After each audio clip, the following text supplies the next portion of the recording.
Hi all അസ്സലാമു അലൈക്കും, welcome back. ഞാനിവിടെ ഒരു ഫ്രൈഡ് റൈസിൻ്റെ റെസിപ്പി ആയിട്ടാണ് വന്നിരിക്കുന്നത്.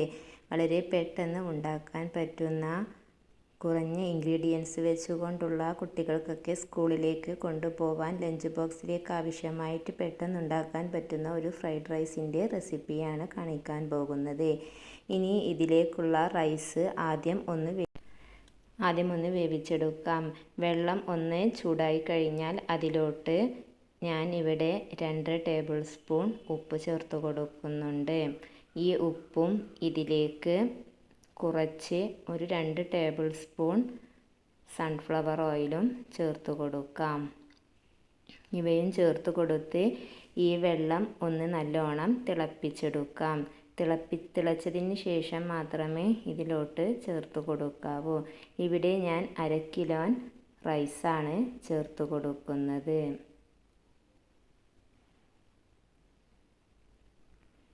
ഈ റൈസും ചേർത്ത് കൊടുത്ത് ഇത് നല്ലോണം ഒന്ന് മിക്സ് ചെയ്തെടുക്കാം. ഇനി ഈ അരി ഒന്ന് വേവിച്ചെടുക്കാം. ഒരുപാട് വെന്ത് ഉടയണമെന്നില്ല, ഒരു 70% വെന്ത് കിട്ടിയാൽ മതി. അല്ലെങ്കിൽ ഇത് ഫ്രൈഡ് റൈസ് മിക്സ് ചെയ്യുമ്പോൾ പൊടിഞ്ഞു പോവും. ഇപ്പോൾ ഇത് വെന്തിട്ടുണ്ട്. ഇനി ഇത് നല്ലോണം ഒന്ന് വാർത്തെടുക്കാം. വാർത്തതിന് ശേഷം ഇത് ഫാനിൻ്റെ ചോട്ടിൽ ഒരു പ്ലേറ്റിലേക്ക് സെർവ് ചെയ്തതിന് ശേഷം ചൂടാറാൻ വെക്കണം. ചൂടാറാൻ വെച്ചതിന് ശേഷം ടൈമുണ്ടെങ്കിൽ ഫ്രിഡ്ജിൽ വെച്ച് തണുപ്പിക്കാവുന്നതാണ്.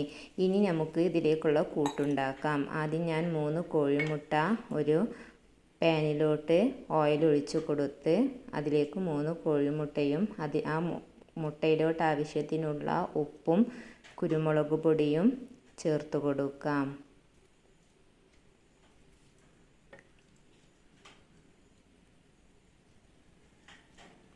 ഇനി ഈ മുട്ടയിലോട്ട് ആവശ്യത്തിനുള്ള കുരുമുളക് പൊടിയും ചേർത്ത് കൊടുത്തതിന് ശേഷം ഇതൊന്ന് സ്ക്രാമ്പിൾ ചെയ്തെടുക്കാം.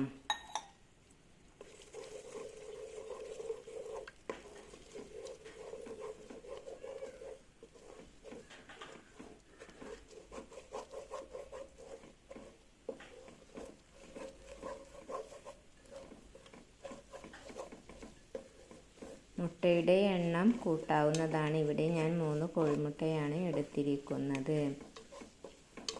ചിക്കൻ ചേർക്കുന്നുണ്ടെങ്കിൽ ചിക്കൻ ഒന്ന് ഉപ്പും കുരുമുളക് പൊടിയും ഇട്ട് വേവിച്ചെടുത്ത് പീസാക്കുകയോ അല്ലെങ്കിൽ ചെറിയ പീസാക്കി ഒന്ന് ഫ്രൈ ചെയ്തതിന് ശേഷം ഈ റൈസിലോട്ട് ചേർക്കാവുന്നതാണ്.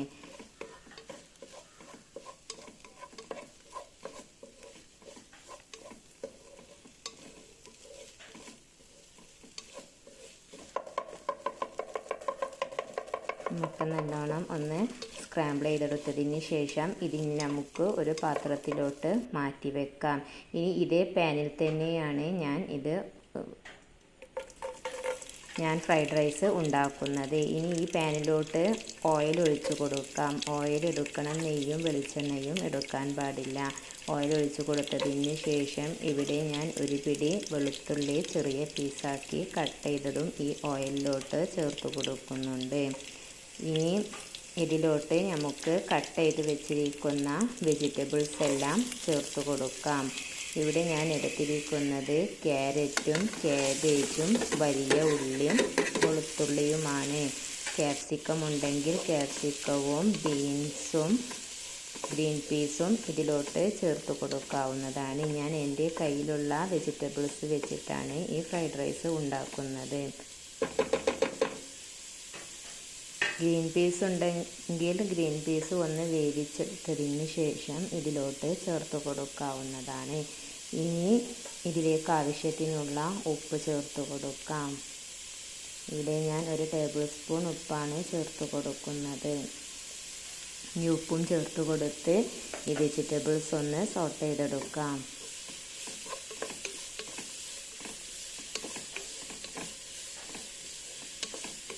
ഒരുപാട് വേവണമെന്നില്ല.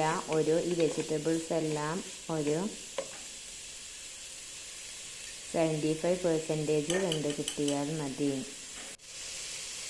ഇനി ഇതിലോട്ട് ഞാൻ കുരുമുളക് പൊടിയാണ് ചേർത്ത് കൊടുക്കുന്നത്. 1.5 ടേബിൾ സ്പൂൺ കുരുമുളക് പൊടി ചേർത്ത് കൊടുക്കുന്നുണ്ട്.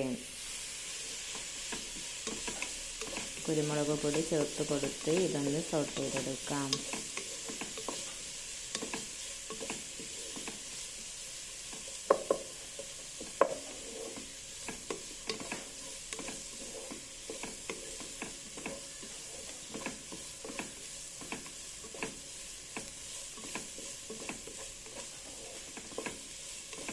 കുരുമുളക് പൊടി ഇത്തിരി കൂടുതൽ ചേർക്കുന്നതായിരിക്കും ഫ്രൈഡ് റൈസിന് നല്ല ടേസ്റ്റ് ഉണ്ടായിരിക്കുക.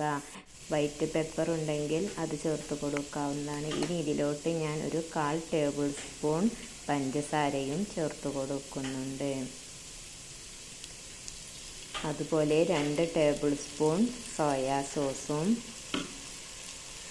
2 ടേബിൾ സ്പൂൺ ചില്ലി സോസും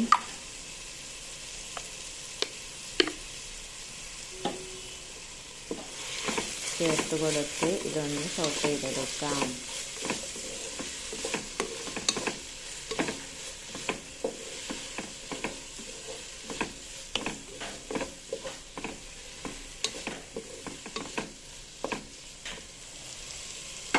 ഇനി ഇതിലോട്ട്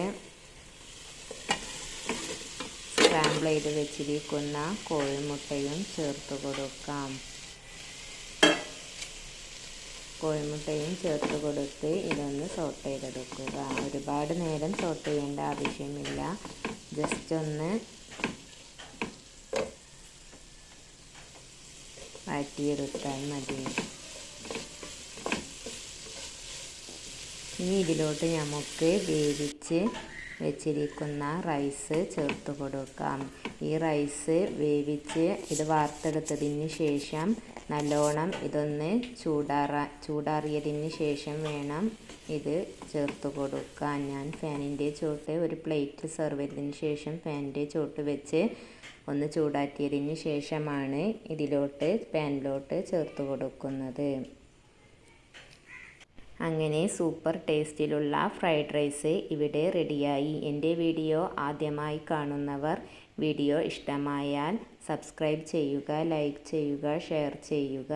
നിങ്ങളുടെ ഫീഡ്ബാക്ക് കൂടി കമൻറ്റായി എഴുതുക. ഓൾ ബട്ടൺ കൂടി പ്രസ് ചെയ്യാൻ മറക്കരുത്. എങ്കിൽ ഞാനിടുന്ന വീഡിയോസ് നിങ്ങൾക്ക് ലഭിക്കുന്നതാണ്.